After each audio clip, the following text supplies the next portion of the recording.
얼마 전에 차를 운전하면서 라디오를 듣게 되었습니다. 자기 어떤 사연을 이야기하는 이런 프로그램이었어요. 어떤 분이 이 서울 시내에서 반찬 가게를 하는데, 이제 요즘에 이 손님들이 주문을 반찬 가게도요 직접 가서 하기보다는 이 배달 서비스를 이용하게 됩니다. 어플리케이션을 이용해서 휴대폰으로 이렇게 배달을 하죠. 그래서 반찬 몇 개 주세요 뭐 이렇게 주문할 수도 있지만, 어떤 분들은 구체적으로 주문을 해요. 그래서 장조림을 주문했는데 장조림 몇 개 주세요가 아니고 장조림 많이 주세요. 그러니까 1인분을 시키면서 많이 달라는 거예요. 많이 주시고 고기는 질기지 않게 해주세요. 그러니까 이걸 이제 받아보는 순간에 이 사장님이 이분은 좀 까다로운 분이구나 라는 생각이 들어서 일부러 훨씬 더 많이 줬고요, 서비스로 돈가스까지 주었습니다. 그리고 그 다음날 이 자기 업소 이 홈페이지에 가서 봤더니 이 댓글이 남겨져 있는데 나쁜 댓글이 남겨져 있는 거예요. 고기는 질기고 맛이 없고 돈가스는 왜 이렇게 튀겼는지 모르겠다. 그리고는 별점 1점을 줬습니다. 여기서 이 사건이 끝났으면 뭐 이런 손님도 있겠다라고 넘어갈 수가 있었겠지만, 이 사람이 또 주문한 거예요. 마음에 안 들면 주문 안 하면 되는 또 주문한 거예요. 그리고는 또 이렇게 이상하게 댓글을 남기고 또 별점을 1점을 주고, 마음이 너무나도 속상하고 힘들었다는 것입니다. 요즘에 이 배달을 우리가 많이 이용하게 되는데, 사람들이 배달을 할 때 평점을 보게 됩니다. 5점이 만점이에요. 이 별이 5가 만점인데 몇 점 높으냐, 이 별이 상당히 중요하죠. 이 별이 하나의 무기가 되어가지고 이제 이 사장님들을 위협으로 협박으로 내는 이런 일들이 발생을 하게 되었습니다. 지난주에 급기야는 어떤 분식점에서 어떤 사람이 음식을 시키고는 컴플레인을 했죠. 새우튀김 하나가 맛이 이상합니다. 환불해 주세요. 환불해 드려야 되죠. 그런데 음식 전체에 대한 환불을 요구한 거예요. 이건 날강도입니다.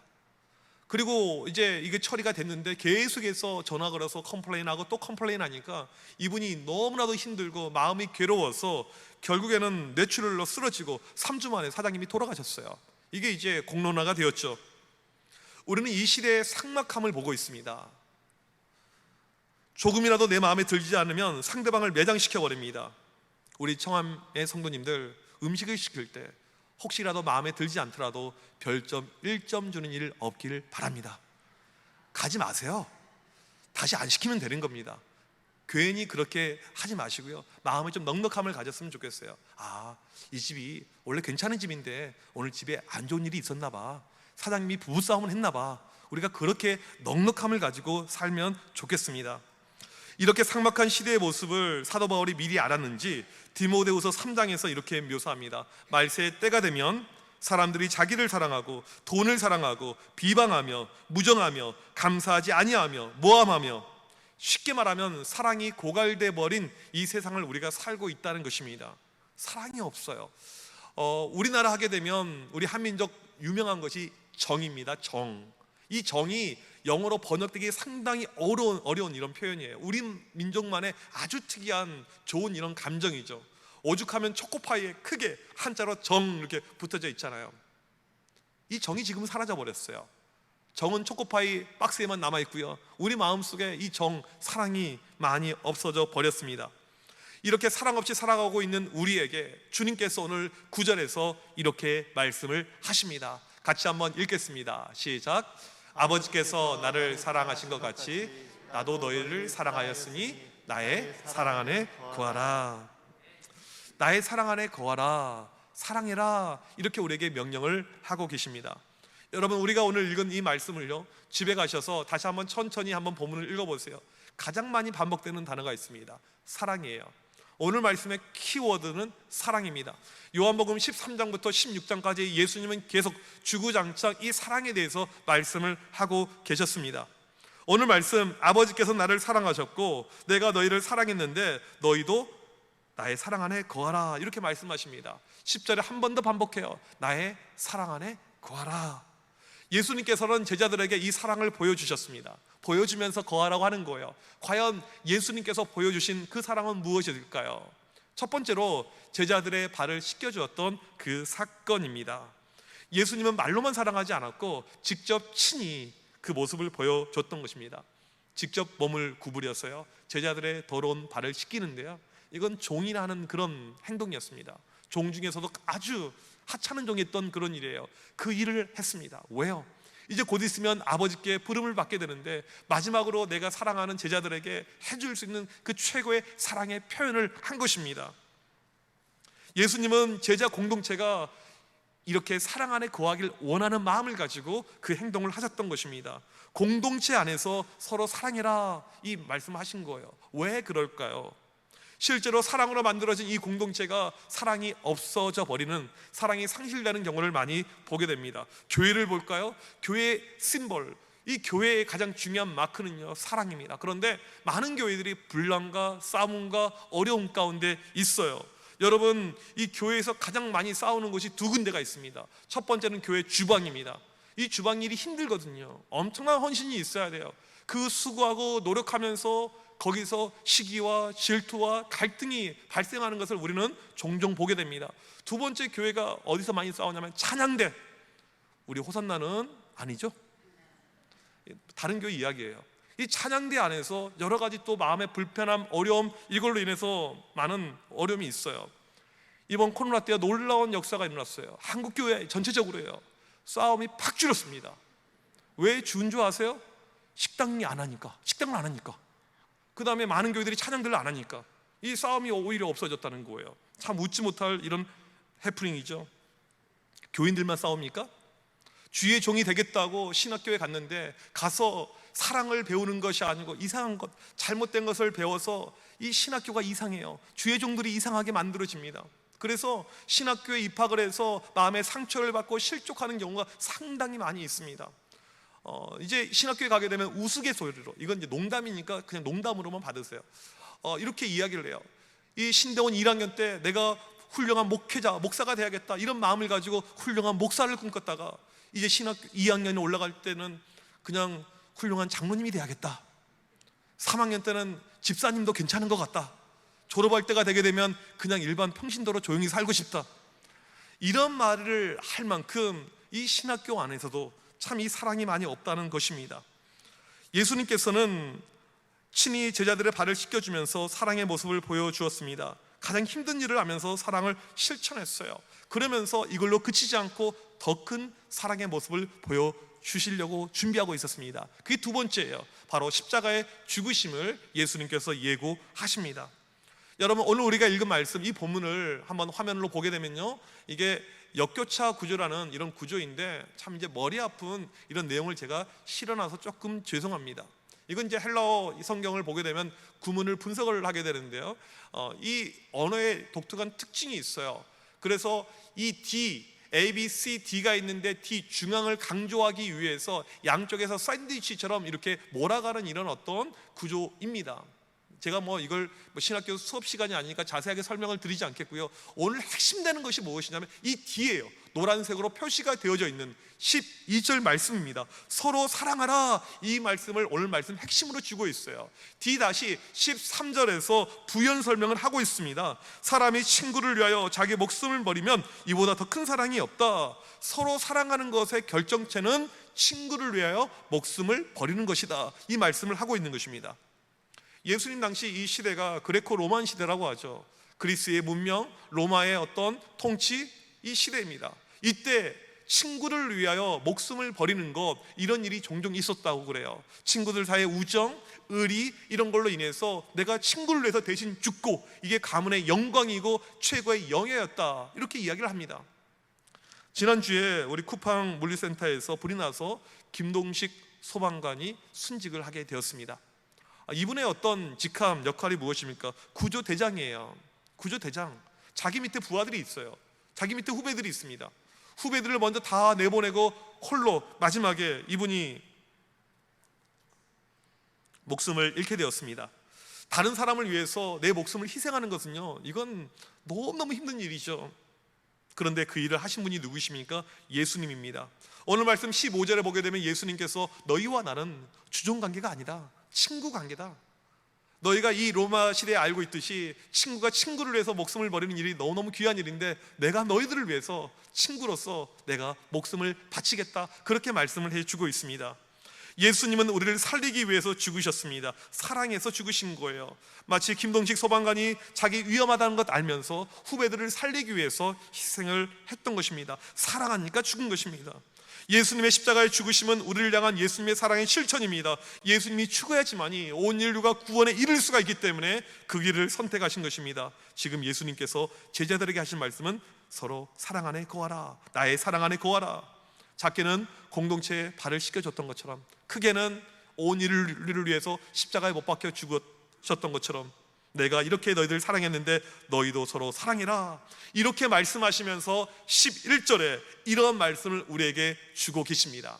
같이 한번 11절 읽겠습니다. 시작. 내가 이것을 너희에게 이름은 내 기쁨이 너희 안에 있어 너희 기쁨을 충만하게 하려 함이라. 아멘. 이 요한복음 15장 11절 말씀, 이 말씀을 기쁨 공식이라고 합니다. 뭐라고요? 기쁨 공식. 오늘 말씀 제목이 되죠. 기쁨 공식.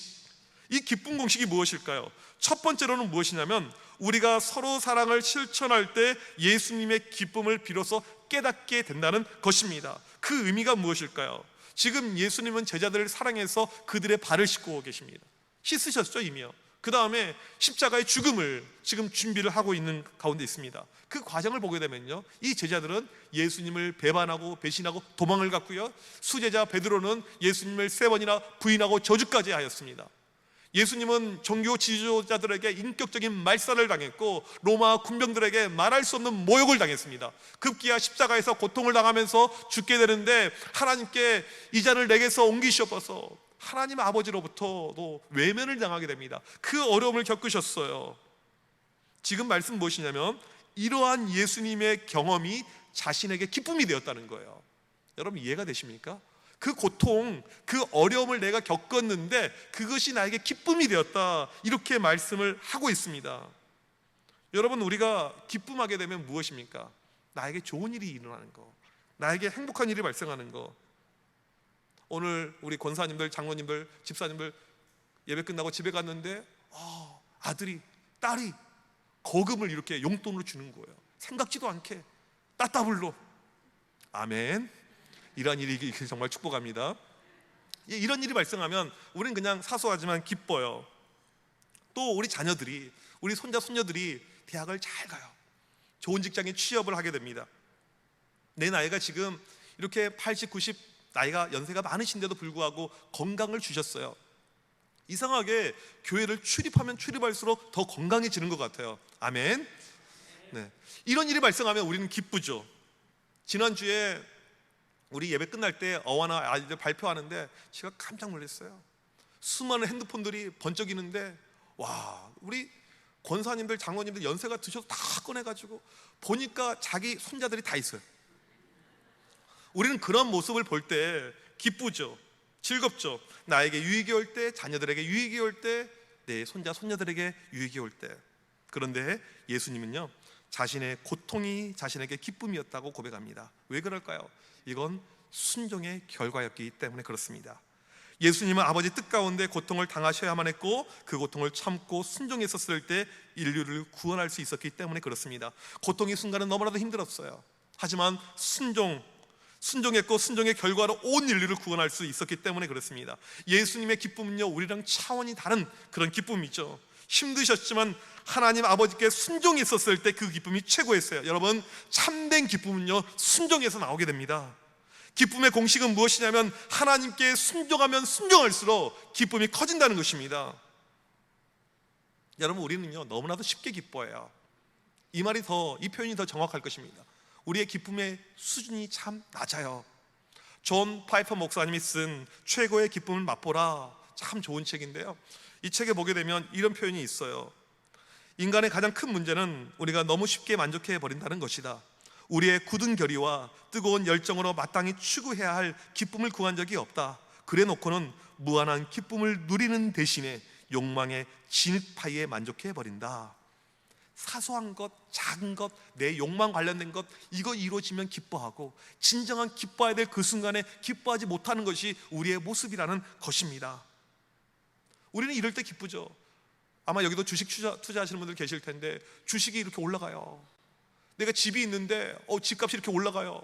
이럴 때 우리는 기뻐하잖아요. 이게 낮은 수준의 작은 수준의 기쁨이라는 것입니다. 예수님처럼 하나님 말씀에 순종할 때 이것이 우리에게 기쁨이 돼야 되는데 사소한 걸로 우리는 기쁘게 생각합니다. 여러분, 세상적 기쁨이 아닌 하나님이 주신 그 기쁨을 체험해 보신 적이 있으십니까? 너무나도 하기 싫은 일이었고 너무나도 괴로운 일이었는데 하나님 말씀이라서 어쩔 수 없이 순종했어요. 그랬더니 마지막에 기쁨이 나에게 찾아오는 것입니다. 제가 저희 양육반 할 때 나눴던 스토리가 있어요. 아주 옛날 이야기입니다.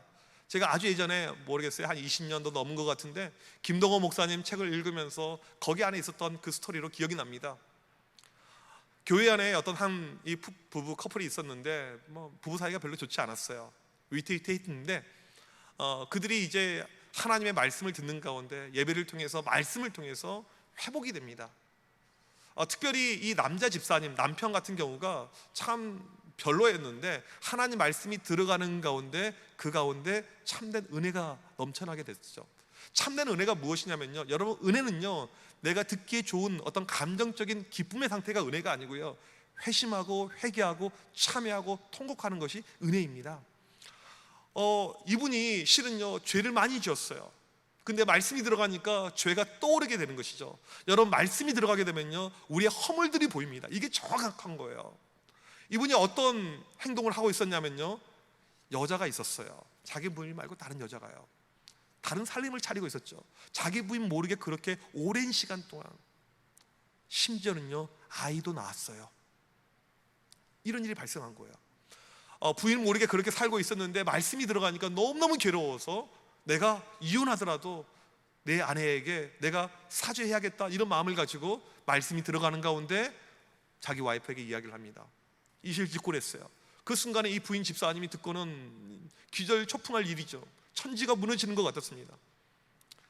어쩔 수 없지만 이혼해야겠다, 이런 마음을 가지고 목사님을 찾아갔어요. 그리고 목사님께 상담을 합니다. 목사님, 이런 상황, 이런 사태가 발생했습니다.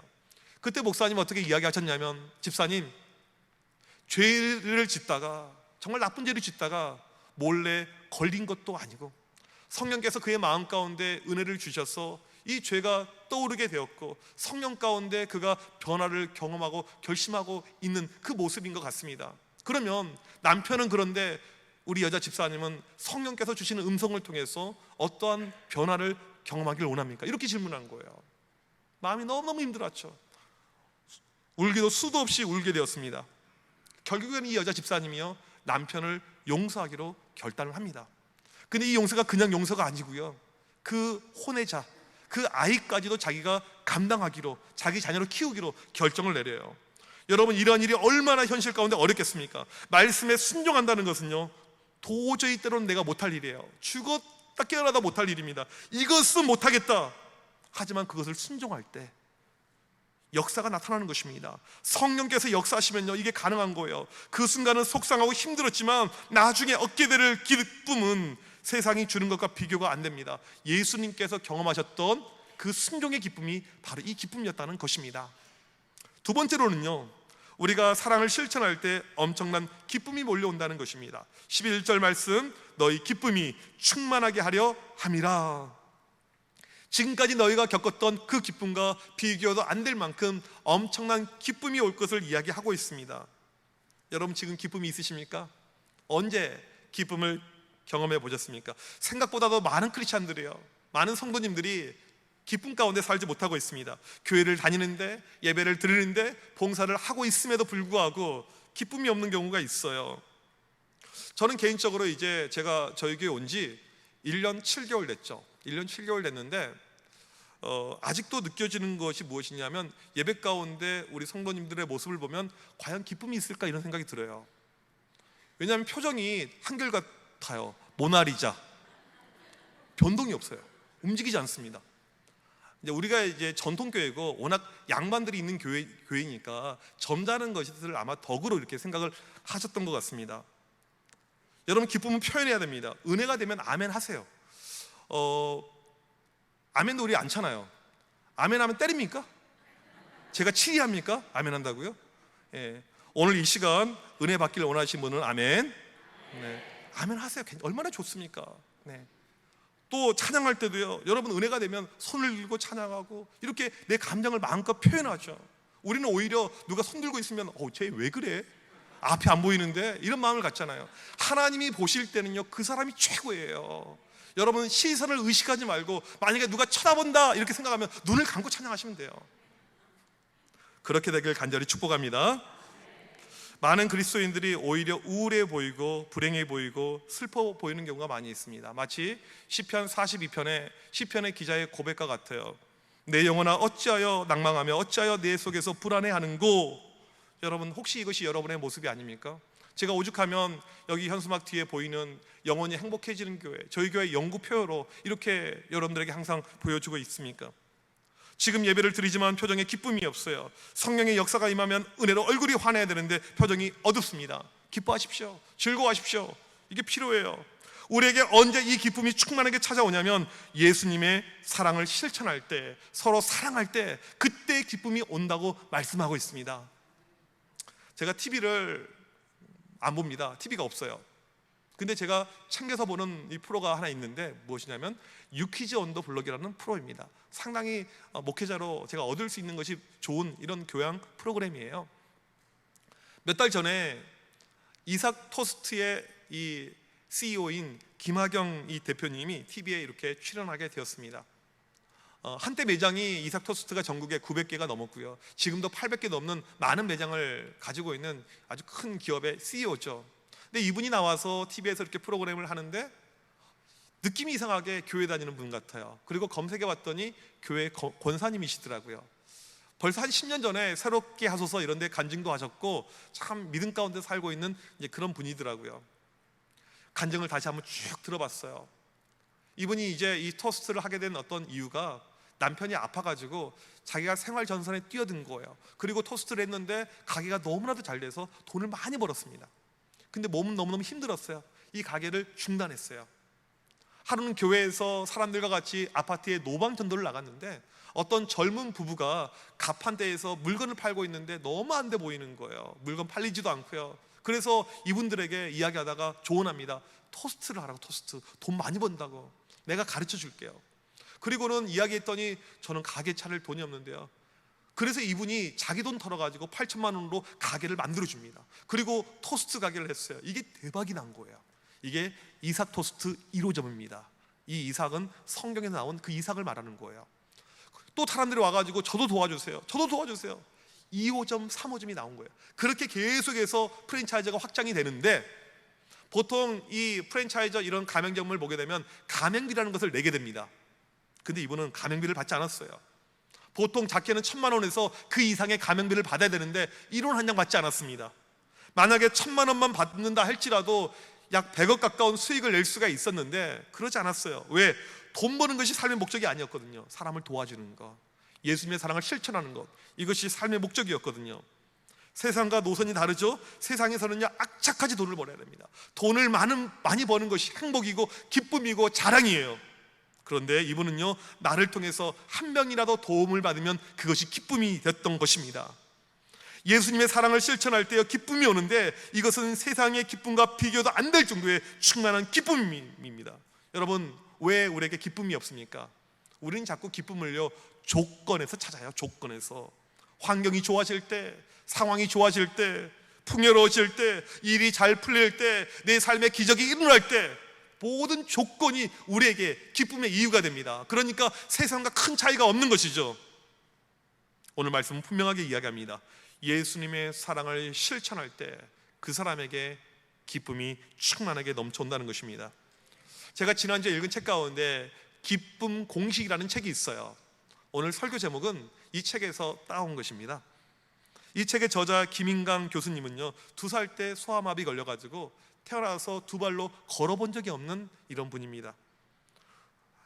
예전이니까 요즘이야 여러 가지 시스템, 재활, 의료도 잘 돼 있지만 이 불쌍한 아이를 보면서 이 아이가 과연 사랑구실할 수 있을까?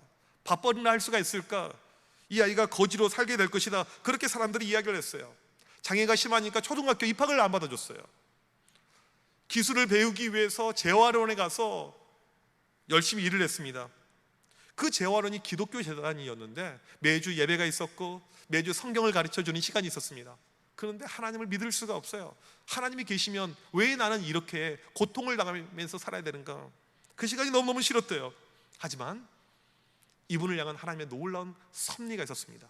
몸은 비록 불편했지만 머리가 좋았어요. 나중에 이제 초등학교를 어떻게 입학을 하게 되었고 중학교를 가게 되었는데 전교 1등을 계속 하는 거예요. 고등학교 갔는데 또 전교 1등을 하는 거예요. 서울대 수학과에 이렇게 입학을 하게 됩니다. 학교를 졸업하고 미국 유학을 가게 되었어요. 또 몸은 불편했지만 하나님의 놀라운 은혜와 섭리 가운데 거기서 또 좋은 배우자를 만나게 되었습니다. 열심히 공부하고 한국에 와서 카이스트 교수로, 그 다음에 서울대 교수로, 지금 고등과학원 교수로 재직을 하고 있습니다. 인생에 놀라운 반전이 일어났어요. 이제 수학학자니까 공식 만드는 것을 좋아해요. 이제 이런 수학 이야기 하게 되면 중학생, 고등학생들은 상당히 싫어하거든요. 이제 수학자니까 공식을 만들었는데 이 요한복음 15장 11절 말씀을 가지고 본인이 만든 공식이 있습니다. 그게 기쁨 공식이라는 거예요. 이 책에 보게 되면 기쁨 공식이 이렇게 나와 있어요. 실은 이 공식 앞에 진짜 어려운 시그마, 탄젠트 해가지고 진짜 어렵게 나와 있는데 이건 제가 보여드려도 여러분들 불편하실 것 같고 좀 간단한 것만 제가 가져왔습니다. 세상의 지하 곱하기 하나님의 사랑하게 되면 0이 되고요, 서로 사랑 믿음이 하나님의 사랑에 곱해지게 되면 무한대가 된다. 이런 어떤 기쁨의 공식이에요. 조금 더 제가 구체적으로 설명을 해드리면 이 말입니다. 하나님의 무한한 사랑이 세상의 부조리나 죄악을 발견하게 되면 우리를 흠없는 하나님의 자녀로 만들어진다는 거예요. 이 영이란 것은 무엇이냐면 죄 없는 상태로 만들어진다는 것입니다. 아무리 약한 죄인이라 할지라도 하나님의 사랑을 체험하게 되면 그 사람은 죄에 대해서 영이 되는 하나님의 자녀가 돼요. 이것이 우리에게 1차적인 기쁨이 되고요, 우리가 신앙생활 하는 가운데 서로 사랑하면서 사랑을 실천했었을 때 하나님의 사랑이 우리 가운데 무한대로 찾아와서 우리의 기쁨이 충만하게 넘친다. 이게 이분이 이야기하는 요한복음 15장 11절을 기쁨 공식으로 도식화한 것입니다. 여러분, 예배만 그냥 드리고 갈 때요, 기쁨이 없을 수가 있어요. 하지만 하나님의 사랑을 나눌 때 그 사랑은 커집니다. 기쁨이 무한대로 가요. 김인강 교수님 일찌감치 기쁨의 공식을 알았기에 그가 소아마비로 몸은 불편했었지만 그 인생의 역경을 헤치고 기쁨으로 살 수가 있었다는 것입니다. 여러분, 삶에 기쁨이 없습니까? 샘솟는 기쁨이 없습니까? 단순해요. 이유는요, 하나님의 사랑의 실천이 없어서 그렇습니다. 사랑의 실천이 없어서 그래요. 여러분, 오늘부터 우리가 조금 넉넉하게 살았으면 좋겠어요. 내가 물질적으로 형편이 넉넉하지 못할지라도 내 마음만은 좀 넉넉했으면 좋겠습니다. 나만 신경 쓰는 것이 아니고요, 내 옆에 사람을 먼저 돌봤으면 좋겠어요. 내 주변에 있는 사람들, 힘들어하는 사람들, 어려워하는 사람들, 말 한마디도 건넬 수도 있고요, 기도해 줄 수도 있고요, 그 사람과 함께 티타임을 가질 수도 있고요, 식사를 할 수도 있고요. 여러분, 주변을 한번 돌아보면 좋겠습니다. 서로 사랑, 이게 어려운 것이 아니에요. 어디 먼 나라 이야기 아닙니다. 혼자 교회에 왔다 갔다 하는 걸로 그치지 않고 주변을 돌아보면서 주님의 그 사랑을 내가 실천할 때 우리에게 놀라운 기쁨의 역사가 넘친다는 것입니다. 이게 바로 기쁨 공식이라는 것입니다. 우리 청함의 온 성도님들, 이 기쁨의 공식을 오늘 우리의 마음 가운데 안고 이렇게 살아가길 원합니다. 그럴 때 하나님의 놀라운 기쁨의 역사가, 충만한 기쁨의 역사가 우리의 삶 가운데 넘쳐나길 주님의 이름으로 간절히 축복합니다. 우리 이 시간 자리에서 일어나셔서 같이 이 찬양 고백하길 원합니다. 나 주님의 기쁨 되기 원하네. 하나님, 내 마음을 새롭게 하여 주옵소서. 나를 새 부대로 만들어 주옵소서. 이 기쁨이 충만한 상태로 나아가길 원합니다. 주님의 기쁨 되게 하여 주옵소서. 우리 이 시간 이 고백 드리겠습니다.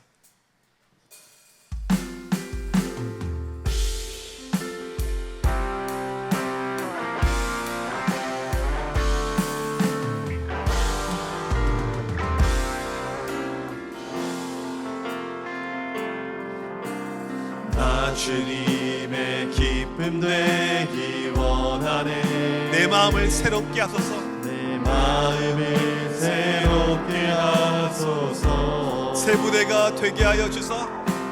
새 부대가 되게 하여 주소. 주님의 빛 비추게 하소서. 주님의 빛 비추게 하소서. 내가 원하는 한 가지, 내가 원하니 주님의 기쁨이 되는 것. 주님의 기쁨이 되는 것. 내가 원하는 한 가지, 내가 원하니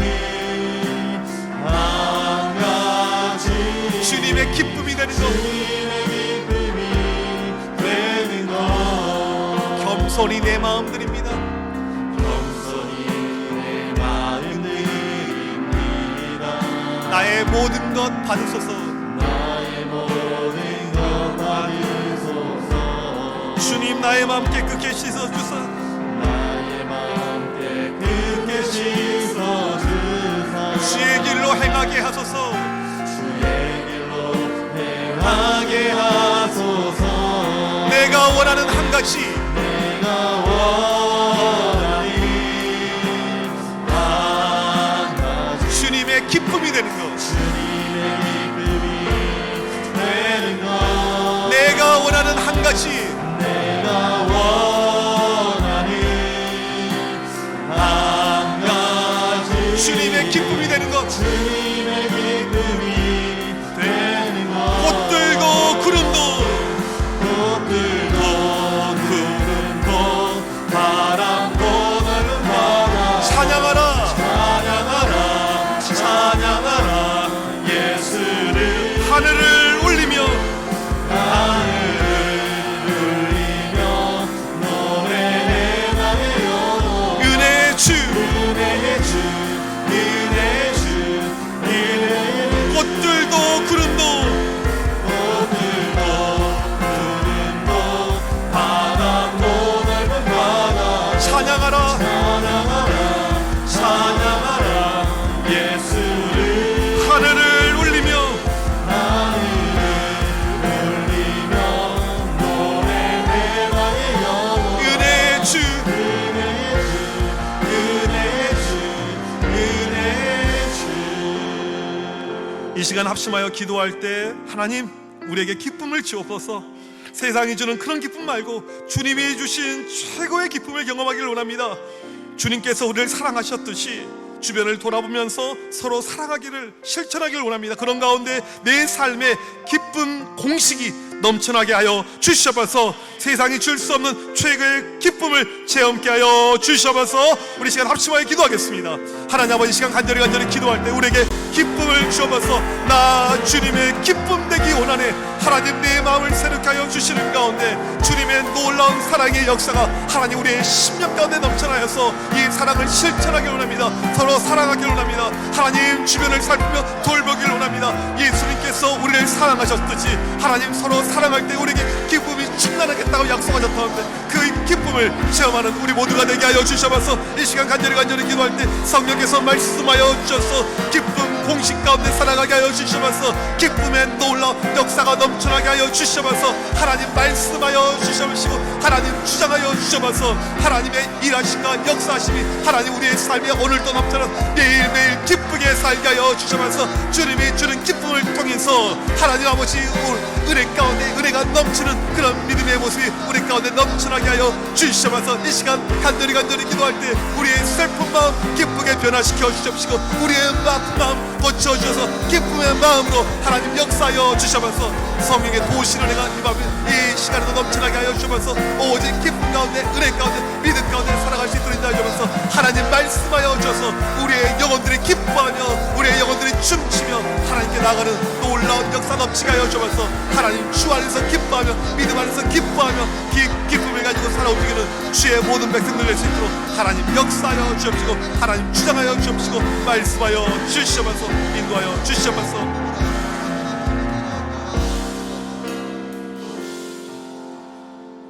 하나님 아버지 감사합니다. 하나님께서 예수님을 사랑하셨고 예수님께서 우리를 너무나도 사랑하셔서 그 사랑을 직접 보여주셨는데 하나님 우리가 그 사랑을 놓치고 살았을 때가 많이 있었음을 고백합니다. 하나님 이제부터 우리가 주님의 모습을 본받아서 그 사랑을 작은 것부터 실천하길 원합니다. 서로 사랑하면서 주님의 사랑이 실천될 때 하나님 우리 안에 놀라운 기쁨이 넘칠 줄 믿습니다. 세상이 주는 것과 비교가 안 되는 기쁨 충만의 역사를 경험케 하여 주시옵소서. 우리 청함의 성도들 한 주간도 모두가 기뻐하며 즐거워하며 은혜 가운데 살게 하여 주시옵소서. 지금은 우리 주 예수 그리스도의 크신 은혜와 하나님 아버지의 무한하신 사랑하심과 성령님의 위로 교통하심이 기쁨 공식 가운데 살아서 충만한 기쁨을 매일매일 경험하길 원하는 주의 모든 백성들 머리머리 위에 지금부터 영원토록 함께 있을지어다. 아멘.